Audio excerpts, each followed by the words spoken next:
Mesdames, Messieurs, bonjour, c'est vendredi. Bienvenue dans votre émission Vice Versa, celle consacrée au décryptage de l'actualité africaine et internationale. Et pour ce numéro en interactualité, nous discuterons autour de la position de Zelensky qui se dit prêt pour évidemment des négociations au sujet donc de la guerre en Ukraine. Et puis tôt ce matin, Israël a lancé une attaque contre des cibles en Iran. 3 fortes explosions ont été entendues près de la base d'Ispahan, moins d'une semaine après que l'Iran ait lancé une offensive avec plus de 300 drones et des missiles contre l'Israël. Ces deux sujets seront débattus tout à l'heure avec mes invités. Et puis en Afrique, nous allons prendre la direction du Togo où nous discuterons autour des élections législatives et régionales, déjà des violences observées. Pourquoi doit-on enregistrer des heurts lors des élections en Afrique?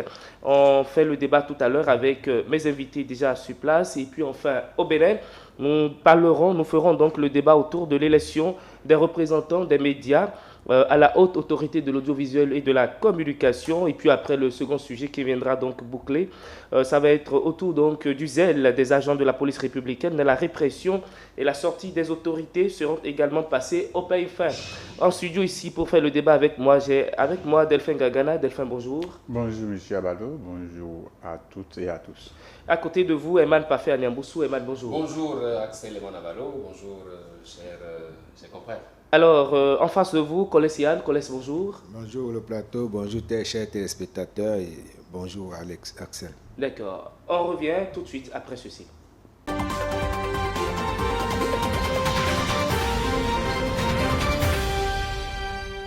Alors, Zelensky se dit prêt pour des négociations. Finalement, je vais commencer par vous, Eman Pafé Anyamboussou. Oui, Zelensky a finalement compris, il a compris que les intérêts des Occidentaux ne se trouvaient pas en fait à ses côtés. Il a compris finalement que alors qu'on est en train d'armer suffisamment Israël pour intervenir dans la bande de Gaza, on ne lui donne pas assez de moyens pour pouvoir contourner les vérités offensives de Poutine. Je pense que oui, c'est l'histoire du jeune qui ne sait pas encore où il met la tête et qui a pensé qu'il pouvait compter sur les autres pour mener une guerre contre une puissance. Est-ce que ce n'est pas trop tard sa décision? Oui, c'est bien trop tard. Quand on voit un peu tout ce qu'il y a comme dégâts aujourd'hui en Ukraine, on se demande bien pourquoi est-ce que Zelensky, Volodymyr, n'a pas eu le temps de faire un peu il n'a pas eu le temps de revoir un peu sa stratégie, de se dire attention, les Occidentaux sont nous mener dans les profondeurs abyssales. Aujourd'hui, je crois qu'il comprend, est-ce que c'est possible, on peut dire, il vaut mieux tard que jamais. Maintenant qu'il est prêt à négocier avec la Russie pour qu'on lui colle un peu la paix, à lui et à ces milliers d'Ukrainiens qui aujourd'hui pensent que c'est parce qu'il fait un peu à sa tête que la guerre continue. Je pense qu'on peut, à mon sens, lui donner un peu la communion. Voilà. Alors, Delphin, est-ce qu'on peut parler d'une décision tardive à votre niveau Oui. venant de la part de Zelensky? Oui, février 2022 à avril 2024, ça fait pratiquement 2 ans. Mais oui, tardive ou pas, il faut juste reconnaître que si Zelensky a pris la décision d'aller négocier, c'est parce qu'il s'est rendu compte de ce qu'il s'est fait baiser. Parce que vous avez vu la protection que les États-Unis, la France, je crois l'Allemagne ou la Grande-Bretagne, ont donné à l'Israël, c'est-à-dire on a protégé le ciel israélien contre tout ce qu'il y a comme drones et missiles envoyés par l'Iran.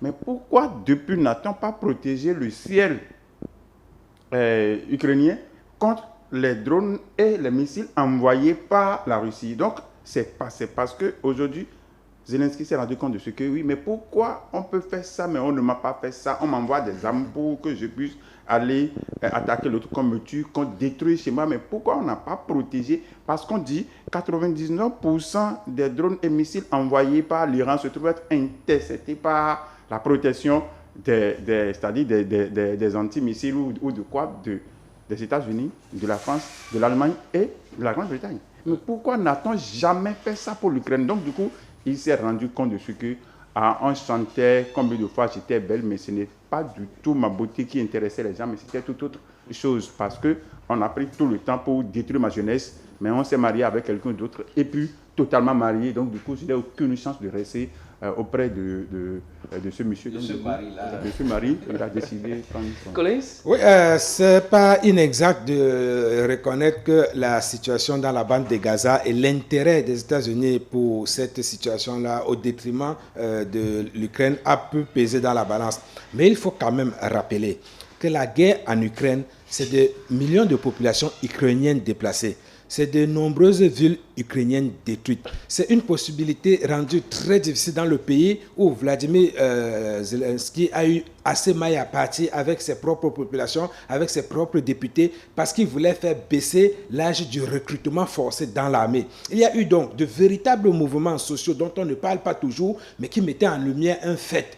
On a beau dire, ce sont des Ukrainiens qui en grande partie se font tuer et meurent dans cette guerre pour laquelle ils ne sont pas forcément partie prenante. Je parle là des populations. Donc il y a une population qui en a assez, il y a une population qui est exacerbée. Il y a que Vladimir Poutine ne pouvait pas continuer de fermer les yeux sur une telle situation. On dira que oui, Vladimir Zelensky ne pouvait pas, il ne pouvait pas fermer les yeux sur une pareille situation.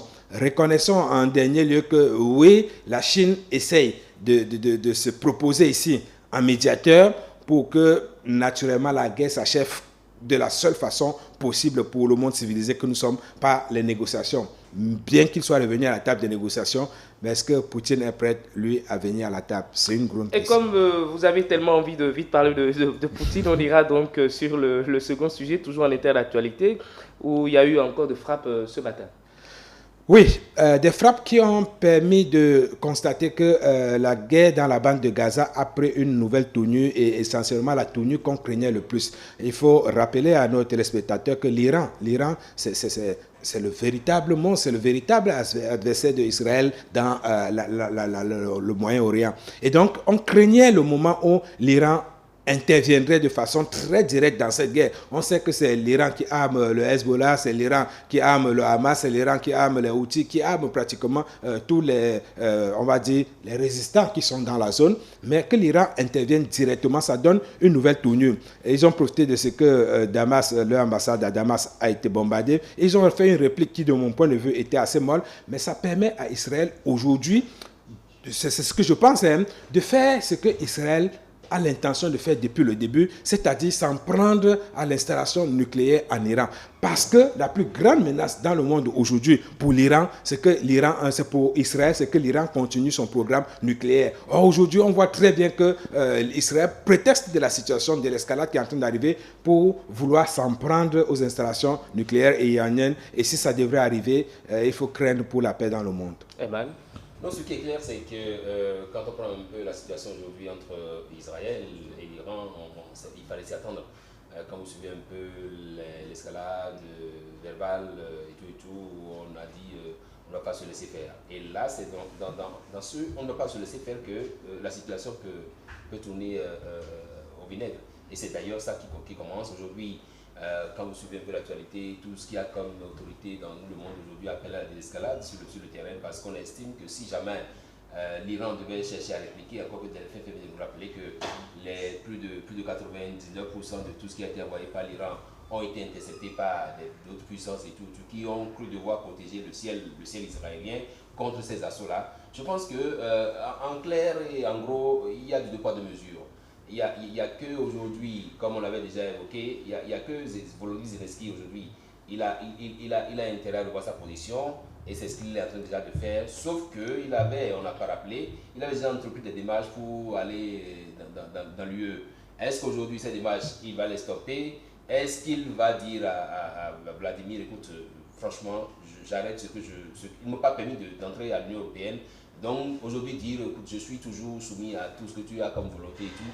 Est-ce que, je pense qu'il y a beaucoup de questions en suspens sur lesquelles on n'est pas revenu. Maintenant, sur l'autre situation entre l'Iran et puis Israël, on craint beaucoup. Et puis, si ça doit continuer comme ça, c'est pas évident que tout ce que l'Iran envoie en Israël puisse être intercepté. Delphin? Oui, vous savez, la zone dont on parle, c'est un peu comme l'association d'un vendeur d'essence et puis quelqu'un qui prépare, je ne sais pas qu'est-ce que je vais dire, bélier ou autre quoi, ou un vendeur de lampions, c'est-à-dire on associe le feu et l'essence. Cette zone C'est-à-dire, quand vous regardez, c'est que c'est une zone, je vais dire, attention ou de tension. Parce que l'Iran n'est pas d'accord avec l'Israël, l'Israël n'est pas d'accord avec l'Iran, Palestine n'est pas d'accord avec Israël, l'Iran est d'accord avec Palestine, oui, c'est peut-être l'Iran. Donc, du coup, c'est une zone qui, il y a toujours de conflits, il y a toujours de divergences, il y a toujours...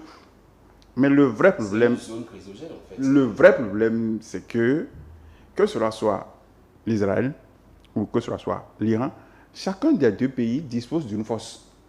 Et même si l'Israël décide prétester de quoi que ce soit, après avoir attaqué le consulat de l'autre et que l'autre a réagi et qu'il veut aussi répliquer, et que c'est dans l'intention même de détruire l'installation de l'enrichissement, c'est pas l'enrichissement de quoi? De l'uranium des Iraniens. Il paraît même que leur installation se trouve dans une profondeur tellement trop profonde que pour détruire ça, c'est qu'il faut utiliser des armes suffisamment lourdes, pourquoi pas une arme nucléaire pour détruire leur installation. Alors, s'il faut le faire, ça veut dire que la guerre ne serait peut-être pas juste drone dans le ciel, mais ce serait autre chose. Donc, le fait, la protection qu'on offre à l'Israël, ça peut aussi pour dire, ah non, il faut qu'on fasse tout pour que ça ne dégénère pas, pour que l'escalade n'arrive pas. Et non seulement ça, l'Iran, c'est pour ça que je dis, le bon Dieu aussi sait faire des choses. L'Iran détient dans le commerce maritime, l'Iran détient un port qui est vital pour le transport de beaucoup de choses et que si l'Iran décide à bloquer ou il y a une situation à ce niveau, que cela soit les États-Unis, que ce soit les autres pays, en matière de commerce pour le transport de pétrole ou bien d'essence, c'est qu'il y aura suffisamment de difficultés. Près de 80% passent par un canal qui se trouve être, je ne sais pas, contrôlé par l'Iran. Donc, du coup, c'est qu'on se surveille et ils ont intérêt à se surveiller pour que... Oui, mais ils doivent se surveiller, mais l'autre question c'est, est-ce que cette histoire d'embargo, cette histoire de sanction qu'on veut prendre contre l'Iran là, est-ce que c'est est-ce que c'est la bonne décision? Je pense qu'à ce niveau également, on va soulever. C'est une grosse interrogation. Mais le plus souvent, ce que moi j'ai constaté est que même quand ils prennent sanction contre un pays, ce pays s'enrichit encore c'est-à-dire se trouve être beaucoup plus à l'aise parce que si vous regardez l'évolution de la Russie dans la sanction, c'est qu'il paraît qu'ils sont même mieux maintenant que comme ils étaient avant. Donc du coup, parce que la sanction permet peut-être à des moments donnés de se dire, bon ok, on voit autrement les choses. Ça les pousse à une sorte d'autosuffisance en fait. Voilà. Merci à chacun de vous, merci. Nous allons revenir maintenant en Afrique, précisément nous irons au Togo où nous allons parler donc des élections législatives et régionales, des heures déjà qui sont observées. Est-ce que nous devrions toujours continuer dans ce sens? Je vais commencer par vous, Delphin Gagana. Oui, au Togo, je ne sais pas, les dernières informations que j'ai eues, il paraît qu'il y a 2 morts et des blessés, mais c'est dans un accident de circulation. Est-ce que c'est dans un affrontement entre partisans de 2 camps? Je n'ai pas la confirmation, cette précision-là. Mais sinon, ce que j'ai eu comme information, c'est que la campagne se fait très bien et que les gens se croisent, ce que j'ai même suivi hier sur, je crois, RFI, si vous me permettez de citer la chaîne, c'est qu'il y a même des adversaires qui se rencontrent, qui font accolade et qui se dépassent et qui se chamaillent et donc c'est ce que j'ai eu comme information. Mais c'est sûr que d'une manière ou d'une autre, il peut y avoir des affrontements parce que tout le monde n'a pas le même niveau de compréhension, le même niveau de réaction. Donc du coup, il y a, comme au Bénin, il y a les Kakanakou, il y a les Klébé, il y a les Malio. C'est sûr qu'ailleurs aussi, il y a des gens comme ça qui ne vont rien comprendre. Donc entre eux, ils peuvent se tabasser. Mais je crois que globalement, il n'y a pas eu trop de difficultés dans les campagnes actuelles. À Lomé, s'il faut comparer ce qui se passe maintenant et ce qui avait l'habitude de se passer, c'est qu'il y a une amélioration. Mais votre question c'est-à-dire est légitime simplement parce que oui, même s'il n'y a pas encore de crise aujourd'hui, ce n'est pas fini parce qu'il y a post-élection, il y a élection, il y a quoi je vais dire, non, il y a pré, il y a élection, il y a post. Donc on n'a pas encore fini. Donc la question reste posée, est-ce qu'il ne faut pas cesser avec les violences électorales? Ça, c'est un thème à développer et il faut vraiment développer pour que désormais qu'on fasse comme on a l'habitude de le dire, que cela soit juste une joie une fête et que le meilleur gagne ou que l'autre perdant félicite et que donc du coup on continue la vie. Eh ben, Oui, aujourd'hui, quand il y a élection au Togo, tout de suite, on s'interroge, on s'inquiète. Est-ce qu'on a des raisons de s'inquiéter? Oui, parce que le Togo nous a offert souvent des scènes qui ne sont pas très bonnes, au plan national comme international et tout. Le Togo nous a offert des gens qui se déplacent parce qu'il y a crise dans le pays après les élections ou pendant les élections et tout.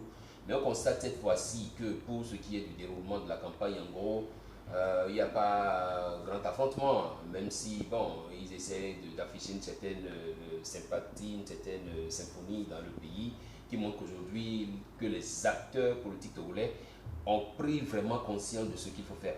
Mais soit dit en passant, il fait bien de nous rappeler qu'il y a la pré-élection, il y a l'élection, il y a la post-élection. Pour nous dire que oui, si effectivement on doit mettre fin aux violences électorales au Togo, tout dépendra des acteurs politiques également. C'est les acteurs politiques qui doivent inviter leurs militants, travailler à ce qu'il y ait une paix qui soit prônée au cours de cette campagne-là. Parce que généralement, c'est quoi? Ils font les campagnes. Il y en a même qui n'arrivent pas à aller dans certaines zones, soit dites en passant parce que ces zones seraient des zones réservées. Donc je pense que si on leur permet d'aller dans ces élections, si tout le monde fait les campagnes comme cela se doit dans le pays, et qu'au jour des élections, ils prennent des dispositions pour qu'il y ait leurs représentants dans les bureaux de vote également, ça va garantir une certaine transparence. Et après, il n'y aura plus personne pour dire oui, mes résultats m'ont été volés et tout. C'est souvent ça qui est à la base des violences. Collins? Il fut un moment, on accusait certains médias internationaux de ne braquer leurs caméras sur l'Afrique que pour révéler ou relever les incidents majeurs ou mineurs. J'ai le sentiment qu'aujourd'hui, on ne doit pas tomber dans la même erreur en braquant nos caméras sur la campagne électorale qui n'a commencé que le 13 avril pour les élections du 29 avril. On ne doit pas braquer nos caméras uniquement sur des incidents, sauf si c'est des incidents suffisamment majeurs pour être relevés. On ne doit pas non plus occulter la réalité, mais il faut qu'il y ait une vérité du terrain. Pour ma petite expérience et pour mes petites observations, la vérité du terrain, c'est qu'il y a une campagne électorale qui se passe, on va dire, de façon globalement satisfaisante actuellement au Togo. Et ça, il faut le révéler. Le dire, ce n'est pas fermer les yeux sur les incidents. Le dire, ce n'est pas refuser qu'il y aura des sorties de route. Mais le dire, c'est focaliser l'attention sur ce qui marque particulièrement l'actualité. Et donc, je constate que le Togo réussit à donner de lui l'image d'un pays qui est capable d'organiser une campagne électorale festive. Parce que ça, c'est le mot, parce que ça, des vidéos le démontrent à suffisance.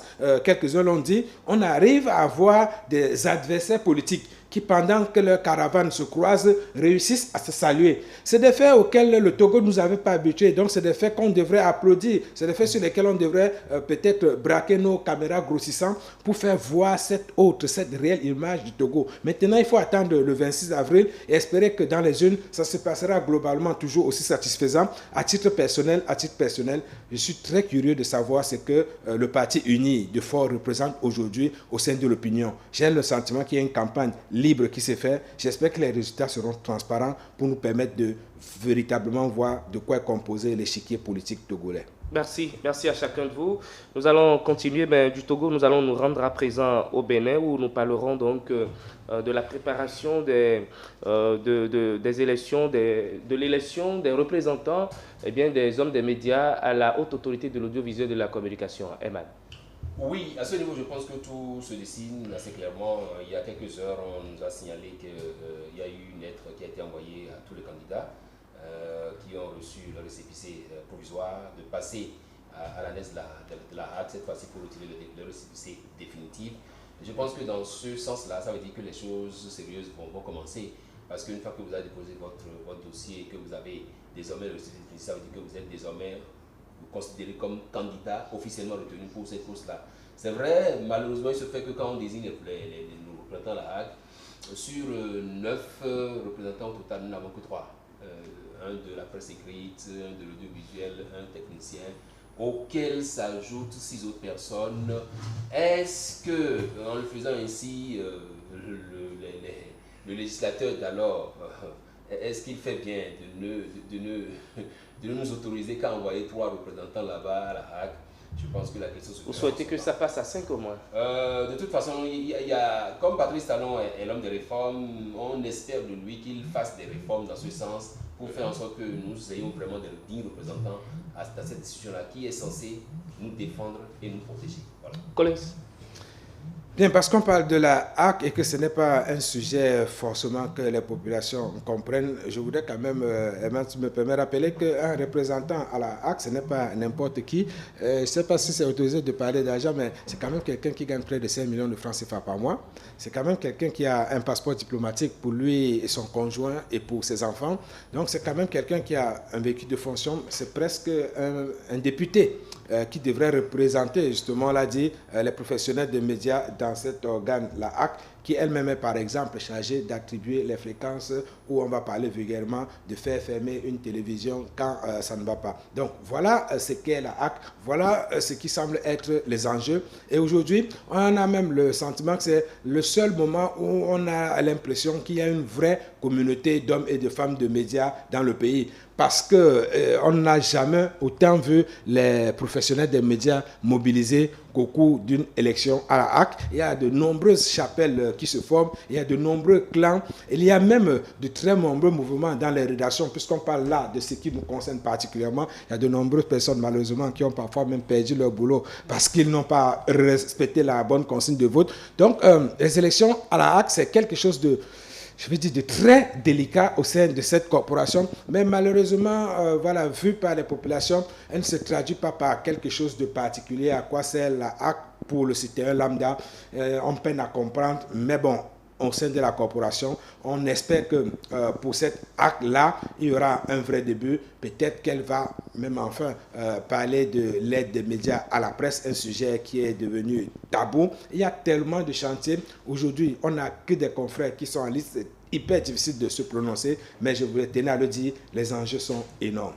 Alors, Delphin, voilà un peu comment est-ce que les choses se passent aujourd'hui à la HAC. On pense réformer un peu les choses et aller un peu plus loin, faciliter, donner une meilleure vie, une meilleure condition de vie et de travail aux journalistes. Là. Oui, en ça, il faut rendre un hommage à Patrice Talon. Certains l'ont oublié, c'est très grave de l'oublier ici. Moi, ça me révolte chaque fois quand on revient sur le sujet de la HAC. Et j'ai été totalement et foncièrement contre les hommes de... c'est-à-dire, oui, les hommes de la presse, au moment où le sujet était vraiment bon à discuter. Je ne les avais pas vus, j'avais écrit, j'avais tempêté, mais bon, moi, ma force ne pouvait rien en son temps. La révision de la Constitution, le projet de la révision de la Constitution de 2017 avait réservé une part très belle à la HAC, c'est-à-dire aux hommes de la presse, parce qu'on a dit désormais, la HAC, c'est 6 membres de la presse, c'est-à-dire 6 membres des médias, et que 3 membres pour les politiciens, et que désormais, les 3 membres qui seront désignés, un par le président de la République, et puis à l'Assemblée nationale, et je crois qu'il y a encore un de quelque chose que, de la société civile. Parmi ces 3, il n'y aura pas le président. C'est que le président devrait être choisi parmi les représentants, c'est-à-dire les représentants de la... Voilà. Donc, ça a été fait et on a même dit désormais, on dit il faut 2 de presse écrite, 2 de presse, 2 de techniciens. C'était bien détaillé. Donc, du coup, on a dit laissez la chose de la presse aux hommes de la presse. Ça a été dit. Mais ce projet, parce que nous laissons tout aux politiciens, ça n'a même pas été lu. Les gens n'ont même pas regardé le bien fondé ou ce qu'il faut prendre, ce qu'il faut rejeter. On a rejeté en bloc. Mais les gens qui devraient dire, même si vous le rejetez là, pour nous là, nous on est d'accord pour ça. On propose que si vous voulez revenir un autre jour sur ça, mais on ne les avait pas vus, on ne les avait pas entendus. Donc du coup, c'est qu'on a suivi les politiciens bras croisés et nous amener. Non, laissez-moi finir, laissez-moi citer. Je pense que vu sous cet angle-là, Delphin ne peut pas nous jeter un peu le tort dessus. Il ne peut pas jeter le tort sur nous. Parce qu'en réalité, ça fait partie de ce qui a été retenu à l'occasion des états généraux de la presse. Parce que tout ce qui est contenu dans cette proposition de 80, vous avez dit quelle année, Patrice Talon, dans cette année-là, ça a tenu compte de ce qu'on a eu comme élément au cours de nos différentes rencontres entre hommes et professionnels des médias. On n'a pas besoin de réviser la Constitution pour mettre ça en œuvre, en vérité. C'est ça en fait. Donc, aujourd'hui, que cette révision ait échoué, mais ils ont quand même fait une autre révision de la Constitution. Ils auraient dû quand même peser de leur poids pour que cet aspect-là revienne. Mais on a compris que la révision de la Constitution qui est intervenue il y a quelques années, était intervenu juste pour régler certaines situations. Donc maintenant, si il y en a qui portent vraiment ce projet-là à bras le corps et qui présentent ça comme réforme, que le chef de l'État réformateur essaie de mettre en œuvre, je pense que ce serait... Alors, vous retombez, accordez-moi juste une minute pour finir. Vous retombez sur ma conclusion parce que l'organisation de la HAC se trouve être dans la Constitution, c'est-à-dire le nombre de personnes qu'on devrait envoyer et chaque corps qui devrait désigner se trouve être dans la Constitution. Ça veut dire que quoi? Si on ne va pas changer au niveau de la souche, on ne peut pas changer, c'est-à-dire dans une loi pour dire que ça va se passer, parce qu'on ne peut pas dire dans la Constitution qu'il faut envoyer juste tel nombre, et que dans une loi vous allez dire autre chose, ce serait contraire à la Constitution. Donc du coup, il fallait réviser la Constitution pour le faire. Mais l'autre chose, c'est quoi? Je dis, si c'était que on avait défendu ce qui nous appartenait au moment où les gens rejetaient en bloc le truc, on avait défendu, on était vraiment vent debout sur ça et dit, bon, même si vous rejetez, pour nous reste, et que ce qu'on veut faire maintenant, faites tout pour que pour nous soit dedans, c'est que ça va être fait. Mais quand on... Mesdames Malopé à Botton... Merci. Il faut reconnaître aussi quelque chose. Dans la rubrique audiovisuelle, on a au moins aujourd'hui une femme qui est donc en train de vouloir briguer. Donc, on est en pré-campagne, on n'est pas encore... Oui, ben écoutez, non mais écoutez, il faut quand même l'applaudir, c'est du courage. Elle a eu quand même du courage, elle a eu du cœur, Collins. Donc voilà, pour ne pas faire pré-campagne, je voulais préciser que dans le cadre de ces élections, pour moi qui suis de la corporation et qui observe, malheureusement, on a le sentiment que le dynamisme de ces institutions fêtières a fini par tuer le professionnalisme chez nos journalistes. Parce que de plus en plus, les responsables des organes de presse et même les employés des organes sont un peu plus enclins à aller s'asseoir à la maison des médias, à aller occuper l'UPMB, à aller occuper ces institutions fêtières, plutôt qu'à être véritablement encore des journalistes. J'ai aujourd'hui le sentiment que les institutions fêtières ont divisé la corporation en deux parties. Une partie qui ne vit que pour aller être représentant de l'art quelque part, et une partie qui malheureusement continue à faire le travail de journalisme. C'est une observation, je réserve mon droit de me tromper. Merci. Nous restons toujours au Bénin et précisément à Cotonou où nous constatons depuis un temps une répression qui a été lancée par la police républicaine, mais malheureusement qui tourne au vinaigre. Je vais commencer par vous, Delphin. Oui, ça laisse assez de crainte, mais c'est de coutume. Depuis 1972, ça a été toujours comme ça. Le contrôle, ça a toujours débouché sur ces genres d'interprétation. Mais la seule chose, c'est quoi? Ce n'est pas le contrôle, ce n'est pas la répression, ce n'est pas la contravention qu'il faut dénoncer, mais c'est les essais de zèle, c'est-à-dire le comportement de certains de nos frères usagers, frères policiers sur le terrain qu'il faut dénoncer, parce que si vous voulez protéger quelqu'un de la mort et que vous devrez encore l'accompagner à aller mourir, je pense que votre service n'est plus bien fait. Mais c'est simplement parce que nous aussi, nous sommes un tout petit peu têtus et que les policiers ont les leurs et nous aussi, nous avons les nôtres.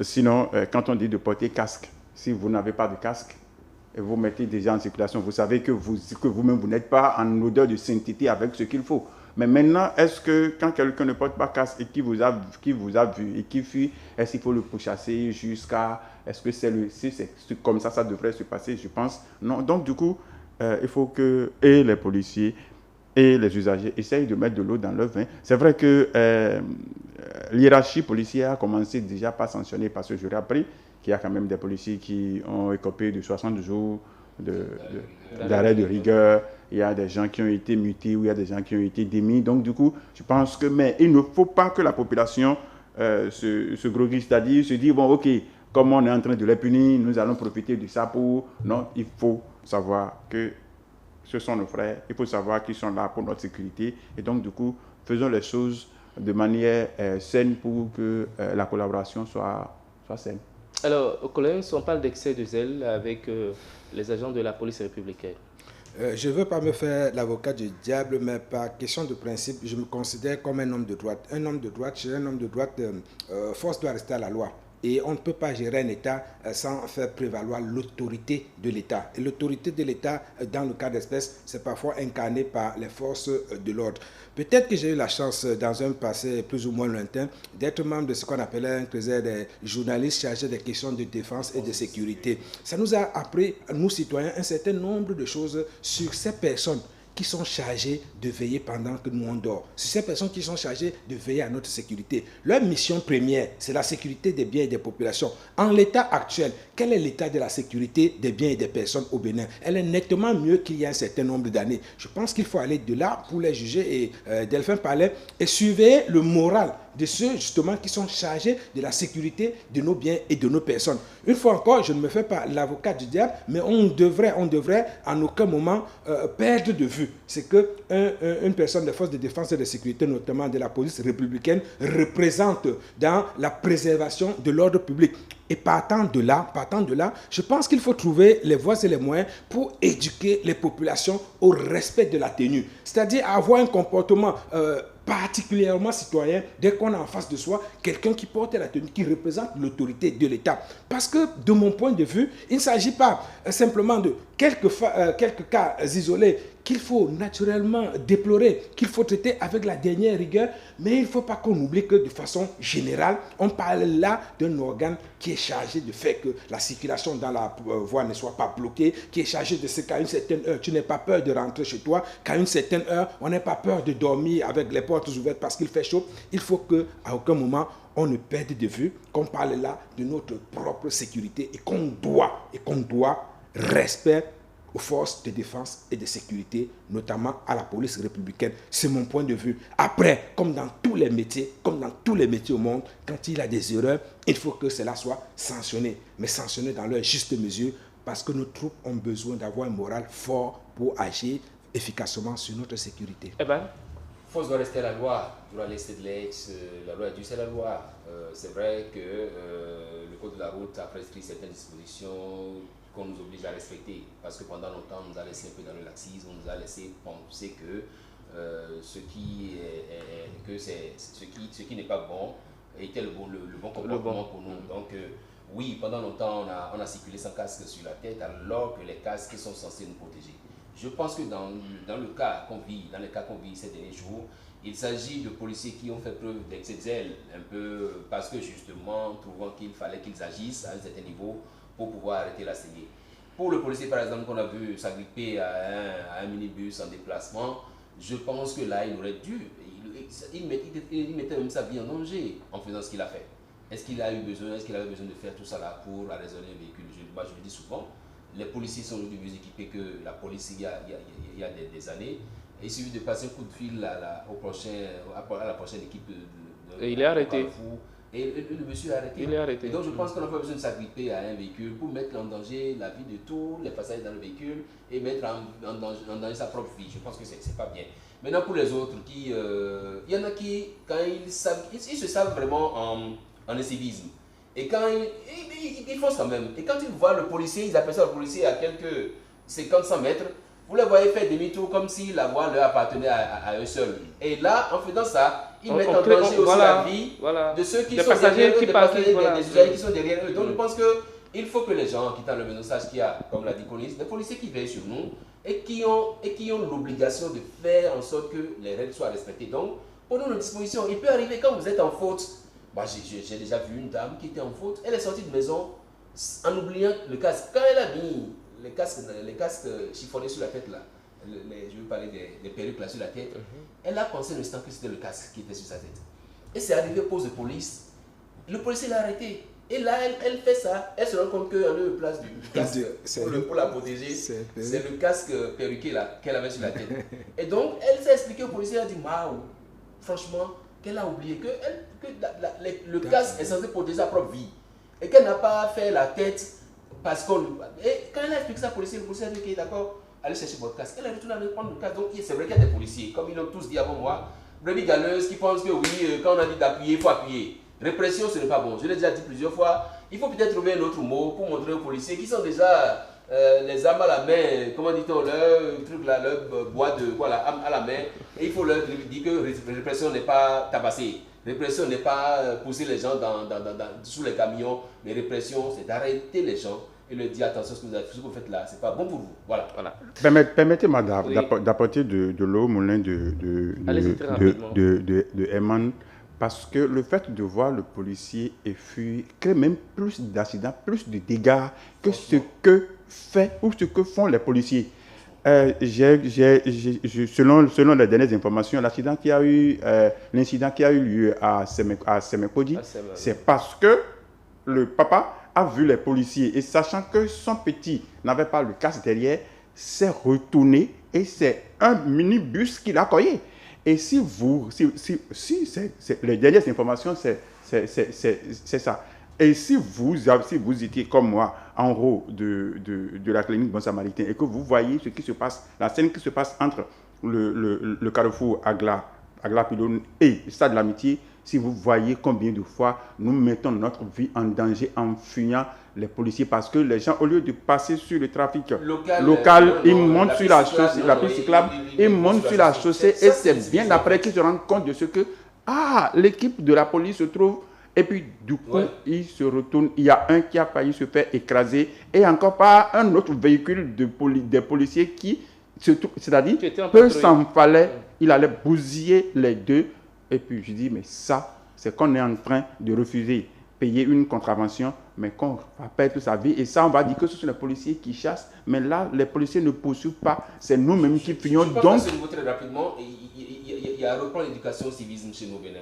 Pour rappeler aux Béninois qu'il y a des consignes à respecter, il y a des choses. Parce que ce qu'il a dit là, ce qu'il a dit comme celle-là, quand vous parlez de Carrefour, Pylône et puis Carrefour, Cyclatotal. C'est des faits courants. Mais c'est des faits très courants. Vous voyez des gens qui laissent la piste cyclable et qui viennent ici. Et parfois, ils le font consciemment. Pas parfois. Ils le font bien consciemment.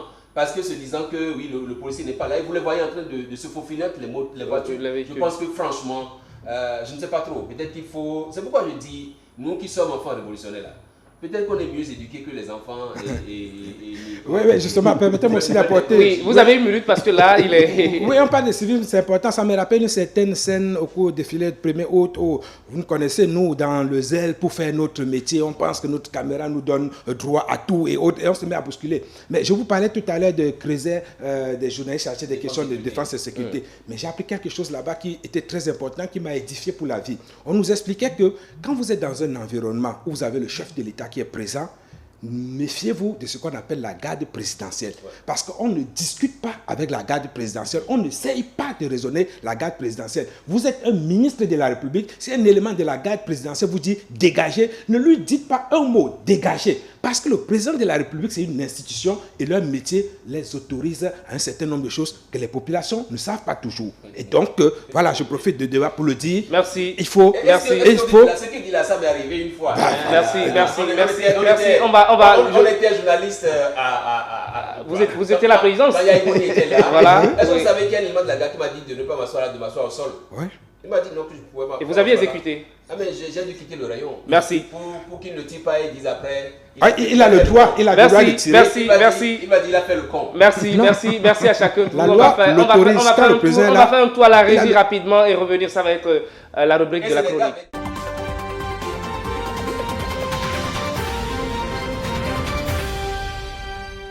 Chers téléspectatrices, chers téléspectateurs, pour tout vous dire, je n'ai pas envie de rire.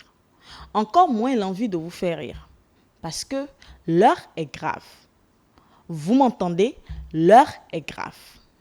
Il circule actuellement sur les réseaux sociaux des images qui mettent en scène nos populations et notre police républicaine. Je ne sais pas ce que ces scènes vous inspirent. Moi, elles me font honte. Mais avant de dire quoi que ce soit de plus sur le contenu de ces vidéos, permettez-moi de nous rafraîchir la mémoire. Chers téléspectateurs, chères téléspectatrices, qu'ils vous souviennent, il n'y a pas longtemps de cela encore, l'insécurité était l'une des plus grandes peurs de nos populations. Il existait dans ce pays des zones où il était impossible de circuler après une certaine heure. Dès que la nuit enveloppait le ciel de son lourd et noir velours, la peur panique gagnait les habitants qui passaient des nuits blanches à appréhender l'arrivée de braqueurs. Même à pleine journée, nos banques et autres institutions financières recevaient la visite des divorcés sociaux, opérant parfois sans cagoule. Les forces du désordre et de l'insécurité faisaient ainsi régner leur loi de jour comme de nuit. Et puis, autour de 2016, il y a eu comme une rupture. Avec elle, l'avènement de la police républicaine. On a senti comme un vent de nouveau départ. Avec une police véritablement républicaine qui ne rançonnait plus les usagers de la route, une police véritablement républicaine qui poussait au jour le jour l'insécurité dans ses derniers retranchements. L'ordre et la sécurité ont repris droit de cité. Les populations vaquent aujourd'hui à leurs occupations, de jour comme de nuit, dans une quiétude que nous n'avons pas connue auparavant. Chers téléspectateurs, chères téléspectatrices, voilà en peu de temps l'état du chemin parcouru dans le combat quotidien pour la sécurité des biens et des personnes dans notre pays. À mon avis, toute personne consciente de cet état des lieux devrait avoir une posture de reconnaissance, d'obéissance, de révérence en tout temps et en tout lieu où il croise un élément de notre police républicaine. Je l'ai dit, ce n'est que mon avis. Tout ceci pour dire qu'il ne devrait plus jamais avoir dans notre pays une scène où l'on voit un citoyen ou des citoyens aux prises avec les agents de notre police républicaine. Le mot violence devait être banni des rapports entre notre police républicaine et nos populations. Par ailleurs, il y a ce qu'on a tendance à oublier. Il n'est plus superflu de le rappeler, mesdames et messieurs.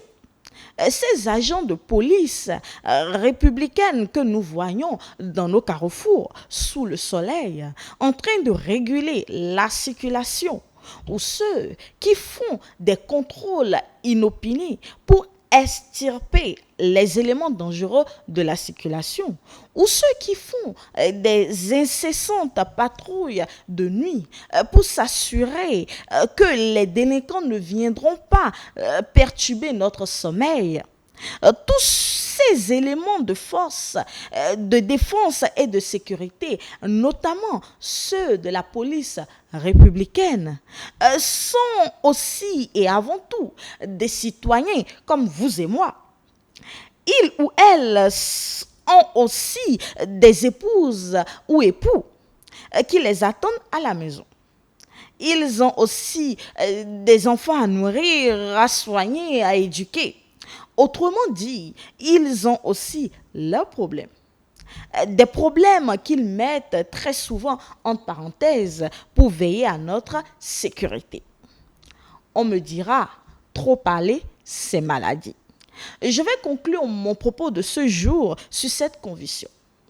Quand chaque citoyen donnera à chaque élément de la police républicaine le respect qu'il mérite, notre pays sera débarrassé des scènes comme celles qu'on voit dans certaines vidéos qui circulent actuellement.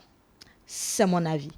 J'attends le vôtre. Donc, sur ce plateau, vous aviez suivi avec moi, avec beaucoup d'intérêt d'ailleurs, cette chronique qui portait évidemment sur les répressions. Collins.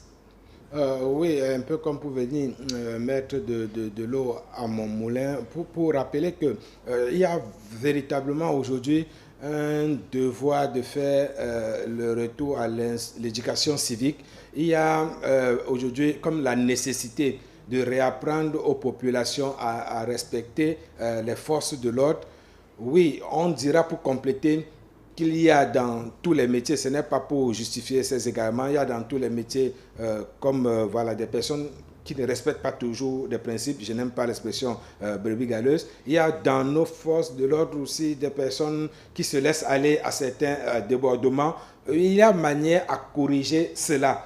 Mais pour moi, il semble que le message le plus important, le message prioritaire devrait être celui en direction des populations pour expliquer, réexpliquer, rappeler ce qu'un agent de la police républicaine devrait incarner aux yeux de chacun de nous. Nous leur devons un certain nombre de respect. Et pour donner un exemple, il ne m'est jamais arrivé quand je suis pris en infraction, il n'est jamais arrivé que quand je me comporte de manière courtoise avec le policier qui est devant moi, qu'il ne cède pas et redevienne l'être humain qu'il est d'abord avant d'être l'agent de sécurité qu'on lui demande d'être toujours.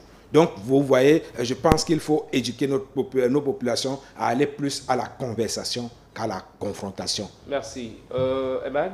Oui, conversation avec les policiers plutôt qu'à la confrontation. C'est vrai, elle fait bien de rappeler de sa collègue ce que la police républicaine est devenue. Parce qu'avant, c'était gendarmerie à part, policier à part, et qui se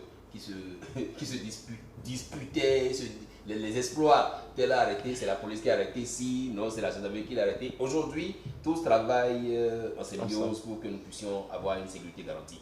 Je pense que je ne veux pas, j'attends de donner un carton à ces usagers de la route qui pensent que le policier c'est des inhumains, alors que le policier, on le dit souvent, le policier c'est le civil en mission, et le civil c'est le policier qui est en permission. Et donc oui, quand ils portent la tenue, ils sont en mission pour nous, et pendant que comme nous ne portons pas la tenue, on est en permission, et donc on doit travailler quand même de commun accord pour coproduire la sécurité, pour coproduire le civisme, parce que justement, je suis fier d'être né dans une époque où c'était la révolution et on nous obligeait à certaines obligeances dans le pays, le respect des couleurs du drapeau national, le respect du grand, de l'aîné. Vous proposez qu'on réintègre tout ça là aujourd'hui? Il le faut obligatoirement. Je pense que c'est pourquoi j'ai toujours, je l'ai toujours dit, je l'ai dit peut-être à mots voilés, cette démocratie-là.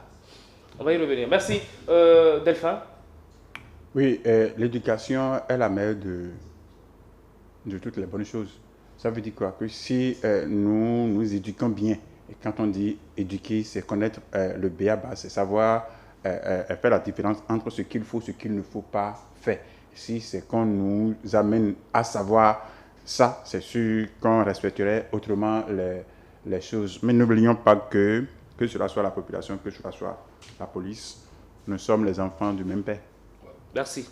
Merci à chacun de vous pour ce débat. Nous allons faire un tour rapidement à la régie et revenir. Ça va être évidemment la distribution des cartons.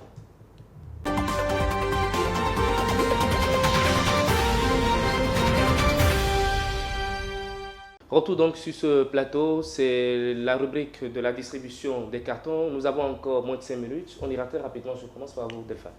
Très rapidement, je donne carton à la population qui considère que l'incivisme est ce qu'il faut promouvoir. Je leur donne carton rouge. Il faut qu'ils sachent qu'ils se font du tort, qu'ils se font du mal en se comportant malheureusement mauvais dans la circulation, pensant qu'ils sont en train de tromper la vigilance des policiers, mais c'est qu'ils se livrent à la mort. Et à nos frères policiers qui peut-être poussés un tout petit peu par un excès de zèle, considèrent que l'autre est un animal et qu'il faut l'abattre, l'assommer, de savoir que c'est le même sang qui coule dans nos veines, donc il faut savoir raison garder. Carton rouge à ces deux personnes qui se trouvent à ces deux mauvaises personnes qui se trouvent parmi des milliers de bonnes personnes, parce que nous ne sommes pas tous du même camp et que les autres aussi ne sont pas tous du même camp. Carton jaune aux politiques togolais, c'est-à-dire les politiciens togolais. La paix et la guerre se trouvent au bout de la langue. Donc, si vous voulez que le pays marche bien et qu'il n'y ait pas de crépitement, c'est au bout de votre langue que tout va se passer. Donnez-nous la chance de croire que nous grandissons en Afrique et qu'on peut copier quelque chose de beau chez nous et que ce n'est pas seulement l'autre qui a une maman qui sait faire des enfants intelligents, que nous aussi nous en avons la capacité, la possibilité. D'accord. Carton blanc à quelqu'un, on n'a pas évoqué le sujet, mais permettez-moi de le dire, à un brave fils du Bénin qu'on a envoyé en mission. Et dans son marigot, c'est Pamphile Zomaron qu'on a envoyé en tant qu'envoyé spécial pour l'Haïti auprès de l'ambassade du Bénin à Brasilia, c'est-à-dire au Brésil, parce qu'il se trouvait au service du renseignement ici et que si nous voulons envoyer près de 2000 Béninois sur le sol haïtien pour la sécurité, c'est que c'est un village qu'on envoie en mission et qu'il faut quelqu'un qui connaît leur langage et qui connaît leur manière de faire parce qu'il est de ce service, il est de ce corps, il sera bien outillé et il est bien outillé pour pouvoir coordonner une telle activité sur le terrain. Donc une promotion pour lui et qu'il doit pouvoir hausser l'image du Bénin à l'extérieur pour prouver bravo donc à qu'il est bon. l'intéressé. Bravo à lui et merci pour le chef de l'État de toujours faire la promotion des dignes. On a réalisé l'un de vos vœux. Merci.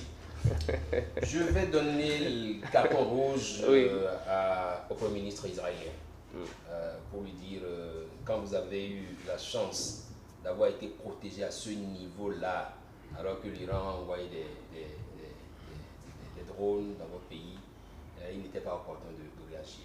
Il aurait pu, la sagesse recommande qu'on puisse se taire pour ne pas laisser la situation s'envenimer et s'enflammer. Pour rappeler qu'on a un seul front, c'est la bande de Gaza, et qu'on en finisse et qu'on solde de ces tensions inutiles dans le monde. Carton rouge donc à Netanyahou et à toute son équipe qui travaille à lui dire que la meilleure manière c'est d'aller en guerre. Carton jaune, je donne carton jaune à ces usagers de la route qui se noient dans l'incivisme notoire et qui pensent qu'il faut affronter la police, qu'il faut ne pas respecter les consignes, qu'il faut faire tout pour créer des nuisances aux usagers. Parce que quand vous êtes à moto, vous évoluez en toute simplicité, vous roulez. Il suffit que Farfelu fasse demi-tour parce que lui n'est pas en règle pour foutre 2, 3, 4, 5 usagers motocyclistes dans du bordel. Je pense qu'il faut qu'on arrête ça. Et que ceux qui sont dans les maisons travaillent également à conscientiser un peu les gens qui sont le cohabitant ou voilà. Je vais décerner un carton blanc plutôt aux policiers togolais pour leur dire c'est bien ce qu'ils font. Ils nous donnent aujourd'hui de vivre une autre image du Togo, de montrer qu'on peut faire les élections au Togo sans raillerie, les élections au Togo sans aller forcément dans les diatribes, dans les envolées verbales et tout. Je pense que si ça peut continuer comme ça jusqu'au jour de l'élection, et même après le jour de l'élection, aller à une proclamation des résultats acceptés par tous, je pense que le Togo nous aurait donné des éléments de croire que là-bas, on ne se dit pas une guerre inutile. Voilà. Merci. Très rapidement, Collins, parce que là, il est l'heure. Oui, parce qu'il est l'heure, je vais rapidement donner mon carton rouge à Volodymyr Zelensky qui aujourd'hui se rappelle que la paix, la négociation est aussi un moyen de mener et de finir une guerre. Carton rouge parce qu'aujourd'hui j'ai envie de lui demander et quitte de nombreux Ukrainiens que vous avez envoyés en déplacement en exil hors de leur pays, quitte de ceux qui sont morts dans une guerre que vous avez engagée en sachant que vous ne pouviez pas gagner. Qu'est-ce que le pays vous a fait pour mériter un tel cinéma à la tête de ce pays? Carton rouge à l'acteur de cinéma devenu président de la République d'Ukraine, Volodymyr Zelensky. Et carton jaune, je veux dire, parce que voilà, à la HAC, ça ne me plaît pas trop, on parle trop des médias, donc carton jaune aux médias, et particulièrement aux médias qui couvrent les élections législatives et régionales au Togo, en retenant seulement les quelques incidents mineurs qui peuvent émailler ce processus, parce que dans les élections qui se passent actuellement, la campagne électorale au Togo, il y a mieux à relever que ces incidents mineurs. Carton jaune donc à ce traitement de l'information. Et donc mon carton blanc, parce que je ne me sens vraiment pas d'humeur, je vais garder le carton blanc pour moi-même aujourd'hui. Merci à chacun de vous. Avant de clôturer donc cette émission, permettez-moi de le rappeler, c'est l'anniversaire donc d'un des membres de l'équipage. De l'équipage, si vous le permettez. Et même Papa Niambo, et voilà, donc peut-être que c'est pour cela que j'avais réservé mon carton. Merci, on lui souhaite un heureux anniversaire, beaucoup de promotions. Pourquoi pas prendre la direction de... Bon, pas forcément pour ce... Les ministres conseillers ne sont pas encore arrivés, donc on va continuer de garder espoir. Merci également à Delphin qui a continué toujours de célébrer la femme aujourd'hui. Jusqu'aujourd'hui, Delphin continue de célébrer la femme, on ne sait pas pourquoi, peut-être que dans les couloirs, il va mieux nous expliquer. C'est la fin donc de ce numéro de votre émission, merci de nous avoir suivis. Vous êtes sur IFA Télévision, merci et à très vite.